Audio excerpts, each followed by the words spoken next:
Hey, it's the podcast guy. Sutton United Talk Time on podcast. It's the Sutton Podcast. And there it is! Sutton United of the GM Vauxhall Conference have put out First Division Coventry City, winners of the FA Cup themselves less than 2 years ago. And what a moment to enjoy for the fans of this Surrey side. They've had their moments before, but never one like this. But the whistle goes now. Delight for Sutton United. Sutton United, the National League, are through to the last 16 of the FA Cup. No longer English football's perennial non-league club. A 123-year crescendo reaches a new peak for Sutton United, who are promoted to the Football League for the first time. Hello and welcome to another episode of Sutton United Talk Time on podcast. We may be live, we may not be live, I don't know, but I have no idea if I can see the chats, but I ignore them mostly anyway, so that's not the end of the world. Joining me tonight, we've got welcome return to Joe. Hello, Joe. Hi, Mike. How are you? Very well, thank you. Also returning after a little time is Paul. Hello, Paul. Hi, Mike. Hi, everyone. And returning after a bit of a longer time is Andrew. Hello, Andrew. How are you? Hi, good evening, chaps. Is everyone okay? Good evening. Yeah, good, thanks. Well, I'm good. I'm great. I'm over it. So, what do we want to start with? Do you want to start with the game, or do you want to start with the Bradford? the very reasonable reaction to the games? Or let's start with the game. I didn't realise that Josh was his loan meant he wasn't able to play in the cup. It makes sense, but other than that, I think I got 10 out of 11. I didn't. I expected Jack to come back in for this one as well. But what did you guys think of the lineup? Start with Paul. You first. What was your thoughts, sort of pre-match? Yeah, I mean, we had a few players back, didn't we? Which was good, but still a hell of a lot of players not back. So it wasn't a complete surprise the way we lined up, and it was first half chances, loads of first half chances. Will Randall went close, a couple off the line, wasn't there? And the keeper, and then we get into cup cliche mode, don't we? The keeper's having a blinder, we're peppering the goal, it's not going in. Oh, it's going to be one of those days. But even after that first half, I thought second half we were going to kill them off, but weren't to be, was it? No. And Joe, your thoughts ahead of the match when you saw the lineup? What were you thinking? Same as you, actually. I thought Jack would be in goal because obviously he was back fit after being injured. But yeah, it looked like a full strength team because this is, in terms of scheduling, you could just play a full strength lineup as much as you can because obviously it's not like a midweek game. Yeah, good to see Killian got the nod, obviously, because Omar's out suspended for 3 matches. I wasn't sure if it'd be him or Tope. Obviously, Tope didn't get to play in the end, but yeah, it was. I thought good team. I thought we could relatively. We did dominate first half, as Paul said. We had so many chances. We could have been 3 up by half time, but obviously their keeper made some great saves. Obviously, the save from Eastie, but yeah, I thought good team. I thought we could be on our way to the second round draw on Monday night, but obviously that didn't quite go the way we wanted it to. No. And Andrew, you've been around a little longer from the other two, so you've been on the receiving end before. Yeah. Were you with Alton? Yeah, I was. I went to that game. Yeah, that was. Yeah. That was the Ryman winning season, I think, and they beat us. Yeah. Yeah, I mean, the sort of team lineup, I thought we should have still had enough to get through yesterday, really. And yeah, I mean, the more and more those chances went on, I felt we were going to be left to rue them. The second half showing was as poor as I've seen for a long, long time. So yeah, very disappointed. But yeah, it definitely one of those games that when the draw was made, it had banana skin written all over it. Even though everyone was saying it was one of the best draws you could have, it's still one of those you're like, I don't want to celebrate too much. It's a game. I think I said to Sarah the other day. It's one of those where we were never going to win because had one of those early goals gone in, we would have probably scored 4 or 5. That's not a disrespectful thing. It's just we'd have had the confidence and we would have pushed on, and they would have had to come at us a bit more. But everyone would have just went, "Oh well, you beat Conference Southside, so what?" I thought first half they were pretty poor. Yeah. I mean, the physicality as well was different. I thought we beat them on the physicality. Yeah, absolutely. They looked small, a small team, didn't we? And I thought we would knock them off the park. Yeah, but yeah, and that's not to be. There was that one save. I can't remember who it was. It was a bit of a scramble, and the keeper literally had his fingertips on it, and then one of the players cleared it off the line. And I thought, there we go. It's the Scuffy goal. That's the one. That's the one we want. Yeah, that was Randall's shot, wasn't it? Yeah. I think he had a great game. Line, didn't He had a good game. Yeah. You mentioned Eastie's shot, which I don't know how we got to, but another great save from that. I mean, as we get into the second half, I was standing with Josh, my nephew, and I was just like, the Rangers started driving down. Kobe had just gone off, and they got a throw on, and I was like, "Yeah, we're stuffed here. This is going to be a nightmare." And unfortunately, that prediction did come true, and the scrappy goal. Now, obviously, Matt's alluded to.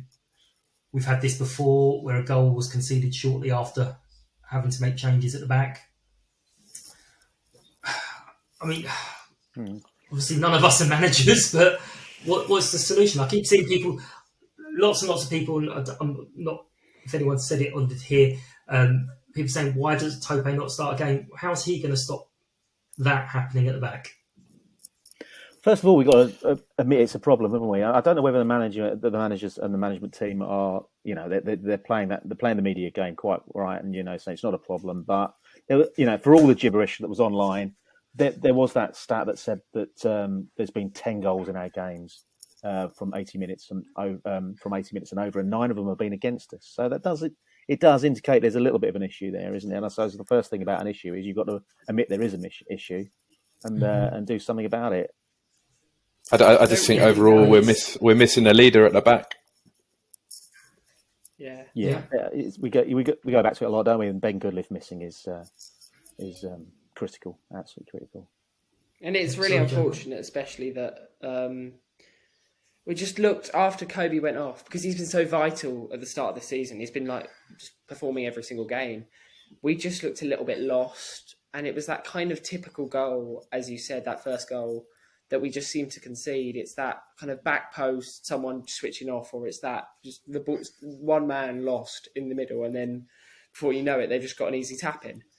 And it just, I was saying, because I went with my mate, and to be fair to the Farnborough fans, they were cracking. They came in numbers, and they were loud all the way through. But I just don't think we looked, from about 50 minutes onwards, we didn't look like a team that believed at some points we would just get through, because of how close we came in the first half. I think I don't know how we didn't score, but I think because of how close we came, it just looked like we were putting balls in the first half, and then in the second half we were waiting for the overlap, or we were waiting for the person to come on the cutback, and then there wasn't that person, and then they regrouped, and then the same thing happened. We got close, it maybe get blocked or get cleared, and then we were in the cycle again. And it would just take one little kind of problem at the back, and it just didn't look like we were going to score after about 50 minutes. We didn't have that attacking threat. Yeah, it was really. I mean, that second half was really poor, wasn't it? It was really, really poor, and we play a certain type of game, and that's fine. But it felt that it just wasn't clicking. None of the passes were going to the feet. If we did get a cross in there wasn't anyone on it, and they were just clearing up very easily from us if we were getting around them at all. Just a really poor second half. Yeah, I mean, think it was Andy that said online somewhere that yes, Will had a really bad game, but Will's been one of our better players this year. He was just really ineffective. Same as Enzio. You kind of were like, oh yeah, he played the full game. But it was just I don't know. I mean, you can't say, as some people were saying, that we didn't care about the cup, because at the end of the day, it's 40 grand that we've just lost, and potential for more. Matt clearly wants to do something in the FA Cup because he hasn't as yet. But yeah, for whatever reason, it just wasn't happening. The second goal didn't make any difference at all. We were pushing forward. A bit disappointed to work out we couldn't even foul the bloke to stop the second goal going in. We've managed to bugger that up. But you mentioned the Farnborough fans. Yeah, they were great. There was a lot of criticism of a few of their fans at how quiet we were, which surprised me because they've all been here before, so they know how quiet we are. And secondly, was it just it's not a game to get excited about? It was a game against lower league opposition. It was less than 2,000 there. It was a rainy day. Yeah.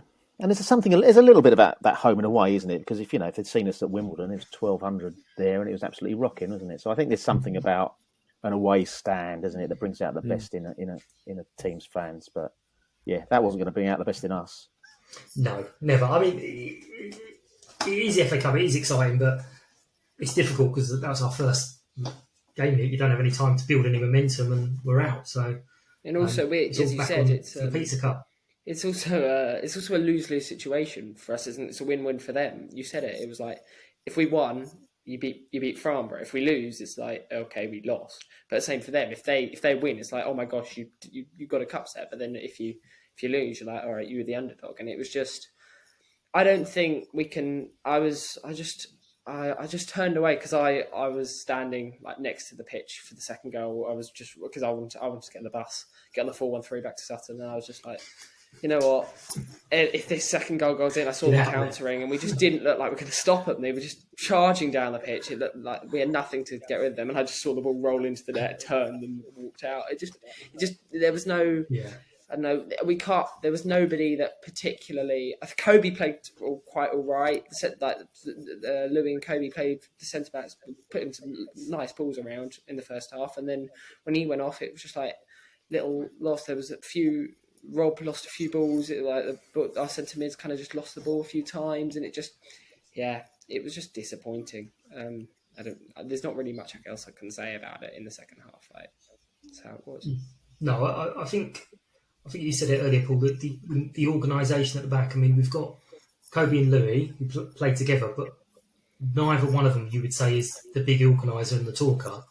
Whereas Ben does that, and we were led to believe obviously Aaron does that, Aaron Pierre, but we've only seen him for like 5 minutes, so we wouldn't know. It's just like it feels like, it feels like last year when we were hot, it was like the intensity was there and the pass, and it's almost like the player knows. You can see they're thinking 2 moves ahead, and the passing slick and tight, and they're moving around with some intensity, and it just looked missing. It's been missing a few games, and I don't know whether that's confidence or whether that is just missing a lot of players. And actually, these guys have still got to get used to playing with each other for a bit because it's been such chop and change. So I think there's just something in there that we play a certain way, and it's not all long ball. Actually, we can knock it about.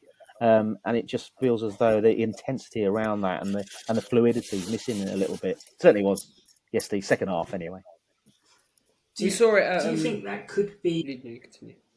Go on, Joe. We saw it. The one time we saw intensity. Well, I thought I saw it in Northampton when we played second half and we came back. That was where I saw a bit of slickness from like when we were on our runs last season, and when we saw it kind of at the end of August against Mansfield and Harrogate. There was intensity there. In the first half, Donovan and Omar, they were just kind of. They weren't like Will or I can't remember who was playing. I want to say it was Enzio. Whoever was getting to the byline, they weren't getting the box. We'd have no one in the box, and then they just play for the cutback, and we go again. That second half, we could have won it easily. Like we could have won it 4-2 or something. They didn't get past our back few, and then I just thought we had this last year against Hayes as well. We only won due to a bit of Will Randall magic, and it's just a difficult. I think we can say how much the second half performance was just disappointing, but we can also say that not to make excuses, but it's a hard tie. I mean, it's a hard tie to kind of meet expectation. Because you're just expected to win because you're a League Two side, and we've got to remember that also we're shackled down by our injury situation. Like obviously we've got Aaron out, Ben out, Matt Ridley's also out now. He's just had surgery on his ankle. Yeah. So we've literally like someone who was on loan. It has been recalled, and it's just you can't really do much with that. And we've got no manoeuvre in midfield because Adam Lovett was capsized. It's just this run of circumstances didn't help for the performance that we had as well. Yeah, so that kind of actually backs up the point I was going to say. Do we think that the lack of intensity is linked to the injury list because you're going to have players holding back a little bit because they know if they get injured, there is no cover? So yeah, I think that's a valid point. If Kobe gets injured now, hopefully he's not, but if he gets injured, who are we going to shift around and everything? I know we've got Joe that can play there and he's done very well, but we're kind of running out of numbers at the moment. It's going to get to the old Sunday League stage where you put everyone's name in a hat and go, right, well, you're playing left back today, you're playing right back. We'll see how we get on. But Eastie's on a yellow suspension, I think, if he gets one more. And I think he's been that way for about 4 or 5 games. So again, that's got to change his game a little bit because if he gets another one before January, I think, that's a suspension again. And you've got to question who we're going to play there if Eastie's not there. Yeah. But good luck to Farnborough. They did well. They came and done exactly what we have done in the past. So, deserve their win, didn't they? Deserve their win. Yeah, absolutely. And as you say, their fans were nice and noisy. So yeah, good luck to them in the next round. I always like to think that we could get knocked out by eventual winners. I think we did once with Arsenal, but that was the biggest away following of the year, wasn't it? 510. Yeah, I think it was. We've missed. They're only going to get it for a week. I'm pretty sure Bradford's going to win a few more. But you have to, before we go on to the fallout in the Bradford game, I am going to ask for some player of the days. So I know how difficult it's going to be, but I'll give you all a second. Now watch me do my dance. I'm the player of the day. Even that clip didn't want to play properly. Right, so I'm going to be very generous. I'm going to give Joe, I'm going to give you first shout. Who do you want to put forward? Who do I want to put forward? Yeah. Okay. I'd say it's like I could probably say Eastie. He was good in centre midfield in the first half. He had his chance. He didn't make any glaring. I didn't see him make any errors. He was the only one chatting, and I think he's one of the only ones.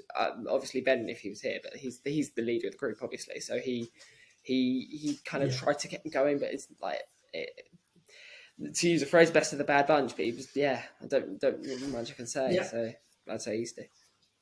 Fair enough. Which of you two want to jump in first?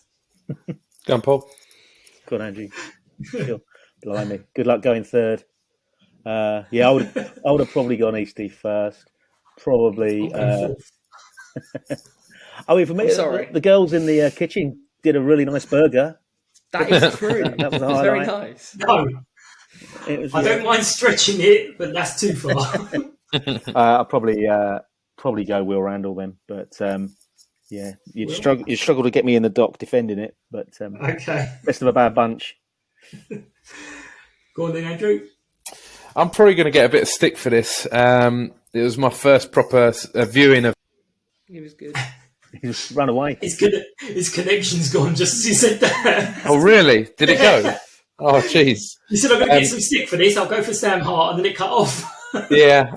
No, I mean, I thought a couple of the others would have said Eastman, so I'll go with Sam Hart. I thought he had a reasonable game, some good darting runs forwards.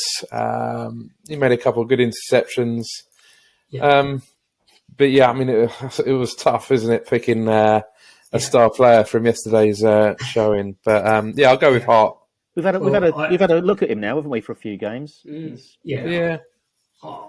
I had him on my shortlist as well, and Easton. He did have a few good runs. He did seem to be trying. Yeah, there's lots of endeavour there with him. There was one where he cut in. I thought he's going to have a shot here, and then he bottled it and didn't. Because I was like, if he just has a lash, you just don't know. No one else is shooting. Just do it. Was that where he went down trying to get a penalty? No, it was a bit before that, I think. Oh, okay. But to finish it off, I'm going to stick in Kobe. Basically, because we didn't concede while he was on the pitch. So better reason than any. Best reason. Yeah. I was considering Tope, but I thought that was going to take the piss too much. So that's a mystery Well, that was yesterday. To be fair to Tope, everyone was saying why, like people, he was warming up for ages, and he was there. Right? People were like, why would you come on? And he backed Matt's decision. He was just like, I don't know, but there's reasons behind it. But no, he was great. He was just like he complete that, and it was just like not my decision. And everyone was like getting at him. He kept running up and down the same bit of touchline. And like if you're in that situation, you're like, okay, he's still on. Am I coming on? But he backed the decision. And I thought that was just good of him. He's always gonna. He's a very good lad. He's always. It's what I mean, Andrew. When I sent you that message earlier, I just remembered you sent me the picture of him. When he was coming off the pitch and he was carrying all the water bottles and stuff, and it's like this is a League Two player. He's not supposed to be doing stuff like that. But yeah, you can't. Well, we can second guess Matt. I'm sure we're going to go on to it, but you've got to back his judgment because he's got us to where we are. So it's not. There's obviously some reason he doesn't want to do that. He generally will only play swap his strikers around every now and then. He clearly sees Killian as a bit of a replacement for Omar. I didn't realise. I think someone mentioned Kwame's got an injured wrist. It was put on the forum, wasn't it? Realised. Yeah. But young Charlie hasn't really set the world on fire. But has he played in matches where he's had the chances? Not enough game time for my liking. Yeah, I think you're right, Andrew. Yeah, I think you're right. And you used the word endeavour, and I think that applies to him as well, isn't it? At times we have seen him. There's been some endeavour there, and that, and probably needs a bit more of a run out. Yeah. Okay. Well, before we move on to Bradford, I'm gonna read out some statements for you guys, just to discuss, and I'd like to see if we know why these statements are useful or useless. Bruce should sell the club. What do we think about Bruce Elliott selling the club? Oh, good luck, as he don't own it. There we go.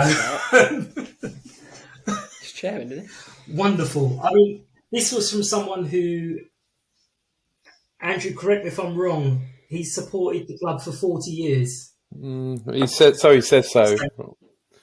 Yeah, saying that Bruce should sell the club. So, okay. The next one is, all we need to do is bring in 5 or 6 players in January. Is that from all the money that we've got from selling the club? So easy. So my problem there is, if there's 5 or 6 players available, why are they available in January? Why do their club want to get rid of them? They're not them because they're good. I think that was followed up with the players that we've got are no good. What we need to do is get in some youngsters from local league teams. So youngsters that aren't good enough to play for other league clubs, untried, come to us because they'll do well. That's another one I loved. I think this is on the forum. Sell the training ground. Oh, jeez. Why? The training ground that we lease. We lease the training ground and we need to sell it to help us with tactics. Yeah. Am I right in that thinking that person wants to go back to the park pitches to train on?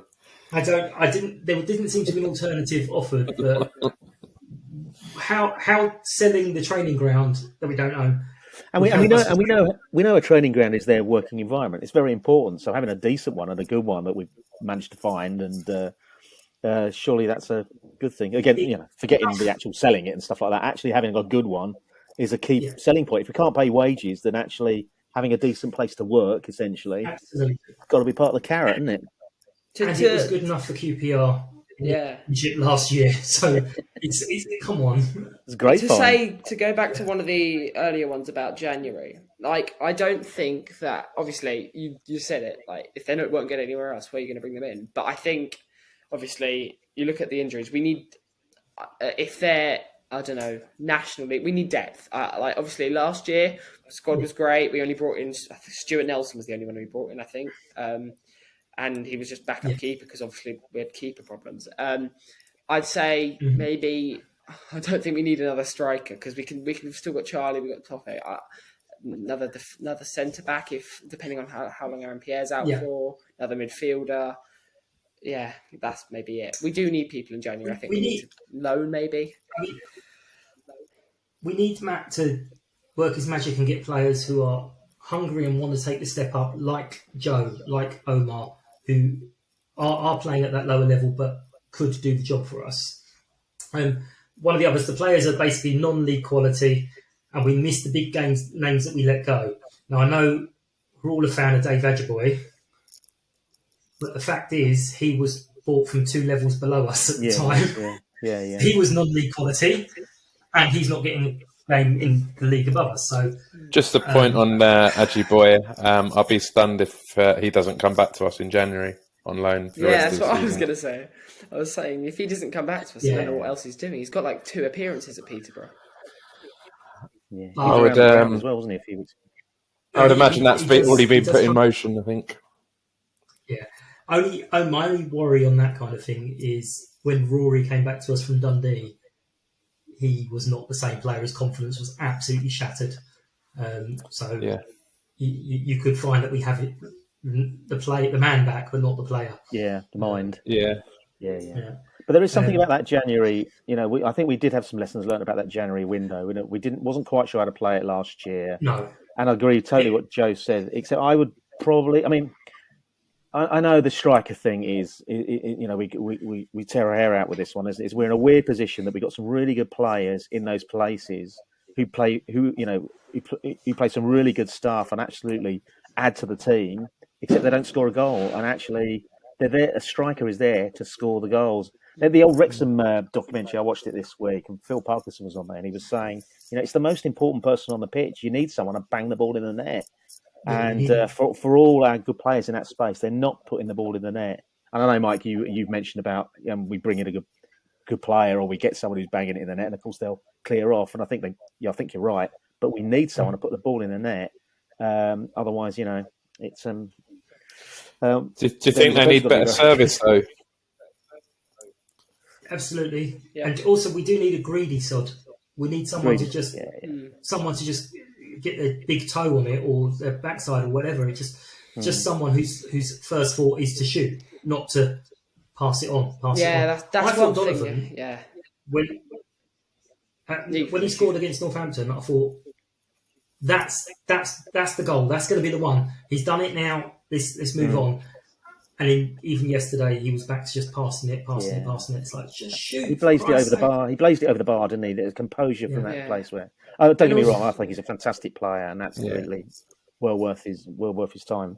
But he's also the thing is the amount of times off corners that it will get near the back post and it gets cleared away, and the amount of times where you just ping it the goal. Like there's so many little chances where it rebounds and you just think shoot. Like obviously we're not League 2 Sutton United players, but I ended up shouting shoot, and that just sounds ridiculous now looking back on it because obviously they can't hear me. But you got a better chance when the amount of times where we get chances but we don't take them.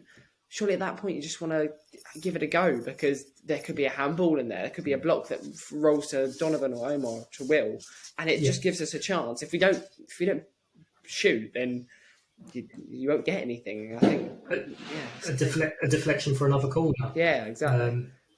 And also, don't worry about sounding ridiculous. You've got another 30 odd years of standing there shouting shoot Cool. and sounding ridiculous. Don't worry. But yeah, one of the others I loved was the fella that threw their season ticket away into one of the gardens. Really? And I didn't hear about that. the shoe, yeah. The shoebox was too quiet. Shoebox ain't there. Yeah, he did come back and went, oh, I thought a different part of the ground was the shoebox. And it's like, okay, again, you're some... You know what he's saying. You know where he's coming from, isn't he? He's talking about the ground generally, isn't he? But yeah. But the things on change the manager, sack the manager, a change is needed on the sidelines. It's not a coincidence that a lot of the people saying these are other clubs like Chelsea in the bios, who obviously change their manager fairly frequently. We obviously don't do that at Sutton. I mean, it's interesting. It's a learning curve for everyone here, isn't it? The board, manager, the managerial team, players, even fans, isn't it? It's a lot of League Two. So a lot of it for these guys and us is all new. So it's a bit of a learning curve for everyone. So I think, and bearing in mind where we've just come from and what we've achieved, I think a bit of slack is the least we can give them. Yeah, and also like Newport and Doncaster, I think they've sat their managers recently, and they found it. Doncaster have got Danny Schofield, but it's difficult to get good managers in at this level. Like if you're going to sack someone, which obviously not at all. I don't think keep Matt Gray on. Look what he's done for the club. But after maybe a 2-0 defeat to Farnborough, where it was just not enough kind of aggression towards the ball and stuff like that. But if we sack him, where do we go? Like, who do we get in? What's the process then? Like you're saying, sack the manager, but what's your plan beyond that? There is none. And it just annoys me when people are like, oh, get them out or get them out, just because if they've done so much for something, and just because they've gone on a difficult run. If you were 2 months ago, you wouldn't be saying this. We've won. We've gone against Barrow. We've gone against Mansfield. They were playoffs last year. Like we're 11th, 10th. All right, that's fine. And then saying it now, it's just you change it so quickly, and it just annoys me. Yeah, no, it's nowhere near, is it? And I think it's a very small minority anyway, isn't it? It'd be interesting to see where the dressing room are with all this. I wonder if the dressing room I still think they're playing for the manager. Yeah. I mean, absolutely. I mean, it is a minority. It's just, as I think Dan said, obviously this was going to happen the first time. Now we've picked up a huge increase in fans. You're going to get an increase in what they want. I mean, anyone supporting this club for the last 12 years has just known constant success, barring 1 or 2 seasons where it's not quite gone to plan. This season's not going to plan. But at the end of the day, and I think someone said, if we survive by 1 goal scored, we're in this division next year, and that's where we want it to be. I think exactly as you said, I think I said it a couple of weeks ago, because of last year, this year's looking bad. But if we'd finished 17th last year, this season we'd be looking, okay, that's grand, it's fine, everything's okay. Yeah, exactly. So I'm not sure the answer is sack everyone and burn everything, but that seems to be the way it is. People are going. He's disappointed. And again, I don't want to keep quoting because he's not on here, but Dan basically said, what happened to the days of sulking and just moving on and getting on with your life and getting on with it? We go again next week, which leads me on to next week. Thank you for taking the time to listen to Sutton United Talk Time on podcast, the Sutton Podcast. If you are new to the show, hello, and you are very welcome. Hope you enjoy what we do. It's a very simple format. We get a few people on to talk about the game that's just gone, and then we preview the next game coming up. We are available on most podcast platforms where you can listen, rate and review. If you find that we're not on your preferred platform, please let me know and I'll sort that for you. If anyone would like to support the podcast, you can find out how with more information on the website, which is www.suttonpodcast.com, and there's a tab where you can find out how to be a guest as well. Please find us on Facebook, Twitter, Instagram and TikTok with the username @Sutton Podcast. Every like, follow and share is really appreciated. Hope you enjoy the rest of the show. Thank you. Andrew's ducked out of the conversation already. How do we feel against Bradford? I was going to have someone from the City event on who, unfortunately, last minute couldn't come on, so we didn't get a Bradford fans' point of view, which is probably just as well because we've laboured on the FA Cup for a while now. But what are our thoughts going into next week? We've got a whole week on the training ground. Assuming we haven't sold it. Say again? Assuming we rented it out for farmland or something. But yeah, we've got a whole week to work on it, get bodies back, get Catherine and Bobby and the rest of them to do their magic on some injured players. I mean, there was some good news on Ali and Harry. They're both in running training now, I think. And then I was told the brace has been off. He's in training. In fact, he drove himself to the game yesterday, which I think is the first time he drove himself. So he's obviously feeling a lot stronger now. Sounds incredible progress, that, doesn't it? Yeah, absolutely. Yeah. But then you just sit there and go, please don't be rushing back. Yeah. John, I think he's had more operations and he's going to be well away. But it sounds like we've got players coming back. Obviously, it won't be for next week. But what are our thoughts on Bradford? If I start with you, Paul, what do you think? How do you see it going? For the reasons we've already spoken about, tough gig, just the confidence and the way things have been going and the injury list, coupled with the fact, they were last year. I know it was the last game of the season, but I thought they were one of the best teams that came to the ground. They had a new manager bump then, didn't they?